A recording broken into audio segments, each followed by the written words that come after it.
နေ့မှာဘာကြောင့်လဲပြပြမလဲဆိုတော့ဒီရိုးတစ်တော့မှာ FAQ ရှောင်းနေနည်းလေးပြပြပေးမှာပါ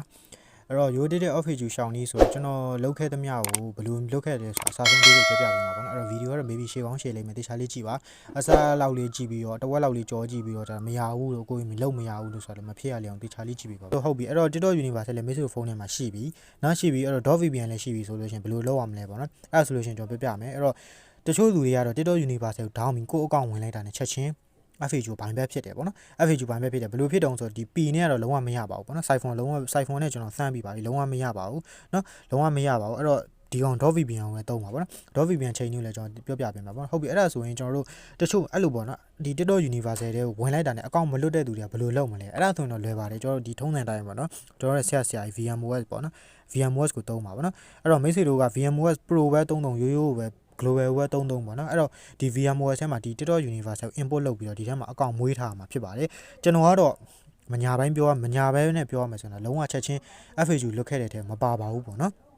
မပါပါဘူး FAQ လွတ်ခဲ့တဲ့ထဲမပါဘူးဘယ်လိုတုံးဆိုတော့ကျွန်တော်တို့ဒီ TikTok ဒီ VMware ထဲမှာ TikTok Universal ပါထည့်ပြီးတော့မွေးထားခဲ့တာပေါ့အဲ့မိတ်ဆွေတို့ကျွန်တော်လက်တွေ့ပြပါမယ်လက်တွေ့ပြပါမယ်ဆိုတော့ကျွန်တော်ဝင်လိုက်မယ်ဗျာနော်ဝင်လိုက်မယ်ဆိုတော့ဒီမှာ Android 9ထဲမှာကျွန်တော်အမြန်ဝင်ရောက်မှုပေါ့နော် Quick Entry နဲ့ဝင်လိုက်မယ်အဲ့တော့ဒီထဲမှာဆိုရင်ကျွန်တော် TikTok ကို Universal ကိုပေါ့နော်ထည့်မွေးထားကြပါပြီအဲ့တော့ဒီမှာဆိုရင်ကျွန်တော်ကြော်ညာတက်နေခဏရက်လိုက်မယ်နော်ဟုတ်ပြီအဲ့တော့ကျွန်တော် TikTok ဟိုဟာလေ VMware ဆက်ကိုရောက်ပြီနော် VMware ဆက်မှာဆိုကျွန်တော်ဒီမှာတွေ့လာနော်အကုန်မွေးထားတာပါအဲ့တော့အဲ့အကောင့်ပဲပေါ့နော်ကျွန်တော်အခု3နေကြအကောင့်လေးပေါ့မွေးထားဖြစ်ပါတယ်အဲ့ဒါကြောင့်မို့ကျွန်တော်ချက်ချင်းမလုပ်ခဲ့တာဖြစ်တဲ့ကြောင့်ဒီထဲမှာတော့ပုံမှန်3နေ setting ချိန်နေကြအတိုင်း TikTok plugin ထဲမှာကျွန်တော်ဂျပန်ထားပြီးတော့လုပ်ခဲ့တာဖြစ်ပါတယ်အဲ့တော့ဒီထဲမှာလည်းကျွန်တော်တို့ Fake GPS တွေပါလေကျွန်တော်သုံးတယ်ပေါ့ဗျာ VPN ဘာနဲ့လည်းသုံးတယ်မကြလည်းဒီထဲကနေဝင်ကြည့်တယ်အဲ့လိုကြောင့်မို့လို့ကျွန်တော် FAQ ဒီ home မှာတကယ်တမ်းကျတော့လွတ်သွားတာဖြစ်ပါတယ်အဲ့ဒါလေးကျွန်တော်ပြောပြချင်တာပေါ့နော်တော်နေကြလို့ရှိရင်ကျွန်တော်တို့ကြတော့ချက်ချင်းဝင်လိုက်တာမလွတ်ဘူးဘလို့ကြောင့်မို့လို့တော့ brother ကြဘလို့ကြားရတာတော့ဆိုတာဖြစ်နေမှာဆိုလို့ကျွန်တော်အသေးစိ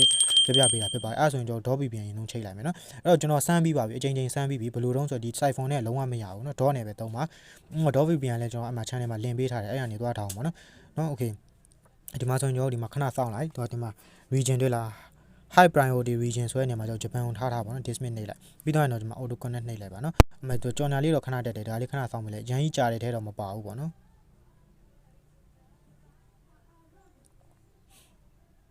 skip နှိပ်လိုက်မယ်ဟုတ်ပြီအဲ့ဆိုရင်တော့ဒီမှာVPN ချိန်သွားပြီပေါ့နော်ချိန်သွားပြီဆိုလို့ရှိရင်ကျွန်တော်တို့ဘယ်ဝါမလဲဆိုတော့ TikTok Universal တွေကိုဝင်လိုက်ပါပေါ့နော် okay TikTok Universal တွေကိုဒီမှာ plugin ထဲမှာလေးကျွန်တော်ပြမယ်နော် plugin ထဲမှာလည်းမိတ်ဆွေတို့ဒီမှာဂျပန်ထားတာဖြစ်ပါဒါလေးကိုတော့မမေ့နဲ့နော် okay ပြီးသွားလို့ရှိရင်တကယ်လို့တခါတလေမှာအလုံးမလုံးလို့ရှိရင်ဒီ 4 region မှုဆိုတဲ့ကောင်လေးအပိတ်ဖွင့်လေးကစားပေးပေါ့နော်ဒီကောင်လေးကစားပေးပါနော် okay အဲ့ဆိုရင်တော့ဒီကနေပြီးတော့ဒီမှာတွေ့လား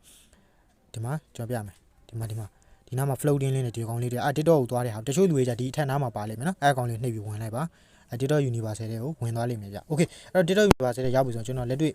point ယူပြမှာဖြစ်ပါတယ်အဲ့တော့ခဏစောင့်ဒီမှာ upgrade တွေသူလာတော့တွေ့လားတကယ်တမ်းကျွန်တော်ဒါ upgrade ကိုအချိန်စစ်ပြီးပါပြီဒါ latest version ပါသူအဲ့လိုပေါ်လာဒီတောက်ကအမားကြီးလေးပေါ်ထင်းလာဒီစောင့်ပြီးအမားကြီးလေးနေလိုက်နော် okay အဲ့ဒါဆိုရင်တော့ဒီမှာ point တက်မတက်ကိုကျွန်တော်ခဏစောင့်ကြည့်အောင်တကယ်ရော point ကပြောင်းခဲ့လားတက်ခဲ့လားပေါ့နော်အဲ့တော့ဒီနေ့မှာကျွန်တော်ကြောင်းဘယ်လိုဖော်ရလဲဆိုတာလေးအသေးစိတ်ပြပေးမယ်ကျွန်တော်ကတော့ကြောင်းဖော်ပေးပါဘူးနော်ကျွန်တော်ကတော့အများနဲ့ကြောင်းပြောင်းနေတဲ့သူဖြစ်ပါတယ်ဟုတ်ပြီအဲ့ဒါဆိုရင်ကျွန်တော် point တက်မတက်ကြည့်အောင်693ကနေပြီးတော့80ဖြစ်တယ်နော် okay အဲ့ဆိုရင်ရပြီကျွန်တော်အဲ့ထက်ဝင်လိုက်ရအောင်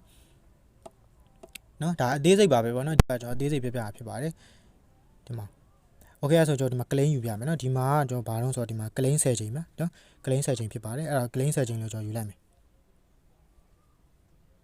FAQ ပြန်မိရတွေ့လားနော် FAQ မိတယ်ကိစ္စမရှိဘူးနော်မိတ်ဆွေကိုကိစ္စမရှိစိတ်ထဲဟိုဟာဖြစ်မသွားနဲ့ပြန်ထွက်လိုက်ပါပြန်ထွက်ပြီးသားလို့ရှိရင်ဒီ .vpn မှာကိုပြန်ဖြုတ်လိုက်မယ်နော် .vpn ပြန်ဖြုတ်လိုက်မယ်ပြန်ဖြုတ်ပြီးတော့ကျွန်တော်တို့ကဒီနေရာမှာဒီ TikTok Universal ဘာ VPN မှမခံမဲနဲ့ကျွန်တော်တို့က10မိနစ်လောက်ကြည့်ပေးလိုက်ပါဗောနော် okay 10မိနစ်လောက်ကြည့်ပေးလိုက်ပါဝင်လိုက်မယ်နော်10မိနစ်မဟုတ်လေရတယ်ဗျအဓိကဝင်ခဏကြည့်ပေးလိုက်နော် point ယူနေကျွန်တော်ပြမယ်နော်တေချာအသေးစိတ်ပြနေဖြစ်ပါတယ်အဲ့တော့ဒီမှာသူ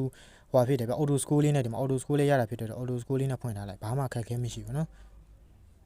်အဲ့ဒီမှာ point စလဲပြီပေါ့နော် point စလဲပြီဖြစ်ပါတယ်အဲ့ဒါဆိုရင်ကျွန်တော်တို့ကဒီမှာခဏလေးတော့ဒီ point တစ်ပတ်နှစ်ပတ်လောက်လဲတဲ့ထိတော့ကျွန်တော်စောင့်ကြည့်အဲ့ဆိုရင်ကျွန်တော်အခုဒီမှာမိတ်ဆွေကျွန်တော် date ဖုန်းနိုင်ကိုကြည့်တယ်တနားရီ16နော်အဲ့ဆိုကျွန်တော်ခဏလောက်ကြည့်လိုက်မယ်ခဏကြည့်ပြီးဗီဒီယိုခဏရက်လိုက်မယ်ပေါ့နော်ဒါဗီဒီယိုပဲကြည့်မှာပါကျွန်တော်ဆက်လုပ်တဲ့ဟာကိုပြောပြပေးမှာပေါ့နော်အဲ့တော့ဗီဒီယိုကျွန်တော်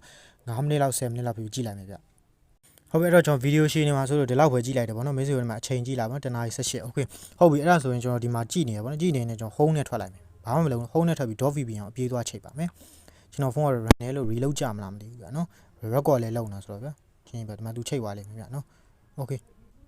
ဒီမှာချိန်သွားပြီပေါ့နော်ချိန်သွားပြီတော့ကြော်ညာသေးတာဗျာနော်အဲ့တော့ခဏစောင့်ပေးလိုက်ပါလို့နော် စိတ်ရှည်တီးခံလမ်းကြောင်းမှန်ပေါ့နော်ချက်ချင်းကြီးတော့ဘယ်သူမှမလွတ်ပါဘူးလို့အခုခြေတွင်သူအခုရေကြီးတော့တောက်လို့မရပါဘူးနော်โอเคဒါကြောင့် tip လေးပြပြပါပေါ့နော်โอเคအဲ့ဒါဆိုရင်ကျွန်တော်ဒီမှာ TikTok ထဲဝင်လိုက်နော်ဒီမှာရနေတယ်ဝိုင်းတစ်ဝိုင်းပြည့်အောင်ဆောင်လိုက်နော်ဒီမှာโอเคအဲ့ဒါဆိုရင်ကျွန်တော်ဒီထဲဝင်လိုက်မယ်နော် TikTok ထဲ point ယူတဲ့ထဲဝင်လိုက်မယ်နော်ကြောင် test ကတော့မပေါ်ဘူးဗျာနော်ကျွန်တော်ဒီ TikTok ရိုး TikTok လိုက်မှလို့ပြောမှဆိုတော့ဒါဟိုပါပေါ့ဗျာယူကြည့်အောင်နော်ဒီမှာနော်မိတ်ဆွေဒါလက်တွေ့ပဲပေါ့နော်ဒီမှာကျွန်တော်ယူပြနေတာပါနော်ဗီဒီယို short လည်းမဟုတ်ဘူးနော်တကယ်လက်တွေ့ယူပြနေတာဖြစ်ပါအဲ့တော့ကျွန်တော်တစ်ပုတ်ကြည့်ပြအောင်နော်ဒီနီးတိုင်းလုပ်ပါပေါ့နော်ကျွန်တော်မျိုးနီးတိုင်းလိုက်လုပ်ပါကျွန်တော်ဒါတေချာပေါက်လွတ်ပါတယ်ပေါ့နော်မိတ်ဆွေတို့ဒါသူများစီစီကိုတကူးတကသွားမေးလို့ရှင်ဘယ်သူမှအသေးစိတ်ပြောပြမှာမဟုတ်ဘူးဗျာတိလား DM လာတို့ဘဲလာညာလာတို့တိလားဒီလိုပဲရွှေချောင်လုပ်ပြီးတော့ပြေးသွားကြမှာပေါ့နော်ကျွန်တော်ကတော့ဒီမှာအသေးစိတ်တေချာပြောပြထားပါတယ်အဲ့တော့ကြောင်ဖော်နီးကိုလည်းကျွန်တော်ဆက်ပြောပြမယ်နော်ကျွန်တော် TikTok လိုက်မှာဆိုဒီမှာသူကဟွာတော့ error တက်သွားတွေ့လားနော်တစ်ချက်တော့အဲ့လိုမျိုး error တက်ပါတယ်အဲ့ဒါတော့စိတ်ရှည်ပါပေါ့နော်ခုနနီတိုင်းပြန် try ရင်ရပါတယ်ပေါ့နော်အဲ့ဒါကျွန်တော်အသေးစိတ်လုပ်ပြတာပေါ့နော်ဟုတ်ပြီအဲ့တော့ကျွန်တော်ဒီမှာကြောင်ဖော်နီးပြောမှာကျွန်တော်တို့လူတွေဒီအောင်နာမှာကြောင်ရုပ်လေးနဲ့ပေါ်တယ်ဗျာကျွန်တော် TikTok လိုက်လို့ပြောမှာဆို7 minute test အဲ့7 minute test ကျွန်တော်ဘယ်လိုယူရတုံဆိုလို့ရှင်ကျွန်တော်တို့ကအဲ့ဒါတော့ကိုယ်တိုင်လုပ်လို့မရဘူးဗျာနော်ကြောင်ရုပ်ပေါ်တဲ့သူလေးလားအဲ့လိုမျိုးကြောင်ပေါ်တဲ့သူအကောင်ဗျာအဲ့လိုကြောင်ပေါ်တဲ့သူအကောင်မှာကျွန်တော်တို့ကသွားဝင်ပေးလိုက်မှာကျွန်တော်တို့အကောင်သွားဝင်ပေးလိုက်မှာကြောင်ပြန်ပေါ်တာပေါ့နော်ဒီကောင်ကကြတော့ကျွန်တော်ဒီ TikTok live point တိုးတလို့လည်းအဆင်မပြေဘူးဗျာနော်အဲ့လိုမျိုးရှိပါတယ်အကြောင်းမလို့မိတ်ဆွေအနေနဲ့ဒီနီးတဲ့စမ်းကြည့်ပါပေါ့နော်စမ်းကြည့်ပါအဲ့တော့အဆင်ပြေပါလိမ့်မယ်ပေါ့နော်ဒီနေ့ကျွန်တော်ခုသေးစားလေးအသေးစိတ်ပြောပြထားအဲ့တော့ TikTok Universal ရဲ့ install တင်မရဘူးဆိုတာလည်းမရှိရပါဘူးပေါ့သူကဖုန်းတိုင်းနဲ့လည်းအဆင်ပြေပါတယ်ပေါ့နော်အဲ့တော့ကျွန်တော်ဒီမှာဆိုရင်ဟိုတော့ဒီမှာဂျပန်လဲထားတဲ့ 4 region မှုလို့ကျွန်တော်ပိတ်လုပ်ခဲ့တော့ပြီးသွားရင်တော့ကျွန်တော်တို့ဒီမှာဒီကောင်ပြန်ဖြုတ်လိုက်ပေါ့နော်ပြန်ဖြုတ်လိုက်ပါ VPN လေးကိုလည်းသတိထားအောင်ပေါ့နော်ကိုက point ယူတဲ့ကောင်းနေတဲ့အချိန်ကျမှ VPN နောက်ကနေ background disconnect ဖြစ်သွားမယ်ဆိုတာလေအားလေးလည်းသတိထားအောင်ပေါ့နော် P နဲ့ iPhone P နဲ့တော့လုံးဝမရပါဘူးပေါ့နော်အဲ့တော့ကျွန်တော်ကတော့ဆက်ဆက်ချင်းပြောလို့ရှိရင်အရင်တော့ဒီလိုစမ်းတယ်သူများပြောပေါ့နော်အဲ့လိုမျိုး7 minute လောက်ကြီးထွက်ပြီး VPN ချိတ်ပြန်ယူလိုက်တော့ကျွန်တော်ဖုန်းကတော့လုံးဝအကောင့်ကတော့မရခဲ့ဘူးဗျမရခဲ့တာဖြစ်တဲ့ကျွန်တော်ကတော့အဲ့မှာလုံးဝပဲเนาะအဲ့ VMware ဆက်မှာပြစ်ပြီးအောင်းထားလိုက်တယ်အကောင့်ဝင်ထားရတယ်ပေါ့နော်ဘာမှဝင်မလုပ်ဘူးဒါပေမဲ့အခုကျတော့ပြန်ဆန်းကြည့်တော့ခါကျတော့ VPN နဲ့ဝင်လို့ရနေပါတယ်အဲ့တော့ VPN လေးတော့တတိထားပါဒီထက်ကောင်းတဲ့ VPN တွေရှိရင်လည်းဆန်းကြည့်ပါကျန် VPN တခုတည်းရတယ်လို့တော့ကျွန်တော်မပြောလို့ဒီနေရာမှာတော့ကျွန်တော်တို့ site phone ကလုံးဝနေခဲ့တော့ပဲပေါ့နော်လုံးဝအလုံးမဖြစ်ပါဘူးလို့เนาะအဲ့ဒါလေး